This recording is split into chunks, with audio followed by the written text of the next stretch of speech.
ব্রাইডকে একদম লক্ষ্মী ঠাকুরের মতো দেখতে লাগছে তো? হ্যাঁ, ঠিক ওরকমই। দিনটা ছিল 28শে নভেম্বর। সেদিন আমাদের লোকেশন ছিল গুসকরা সময়পুর। আর এটা ছিল একটা রিসেপশন ব্রাইডের বুকিং। তো দেখো আমরা যথারীতি বেরিয়ে পড়েছি আর লোকেশনে পৌঁছেও গেছি। তারপর পৌঁছে সেখানে আমরা সমস্ত জিনিসপত্র বের করে নিচ্ছিলাম। তার মধ্যে পুচকেটা ছিল ভীষণই মিষ্টি। আর এটা ছিল এয়ার ব্রাশ মেশিনটা, তার মধ্যে ব্রাইডও এসে গেছে। আমরা ব্রাইডের মেকআপ অলরেডি স্টার্ট করে দিয়েছি। এরপর আমি তোমাদের দেখাবো ব্রাইডের ফুল লুক।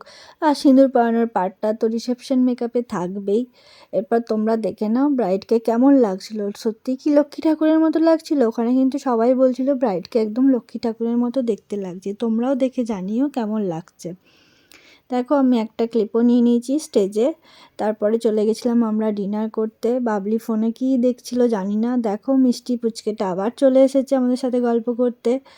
আর এখানে এরা প্লেট বার করছিল। তার মধ্যে আমাকে প্রিয়া বলল আমি প্লেট বের করছি, আমার একটু ভিডিও নাও। তো আমি নিলাম ওর কথা মতো। আর হাসি তো এদের থামে না, সব সময় শুধু হাসতেই থাকছে। আমরা ব্রাইড করতে যাই খুব আনন্দ করে মজা করে, ব্রাইড করে ফিরি। তো তারপর পানের স্টলে গিয়ে পান খাওয়া হচ্ছিল আমাদের।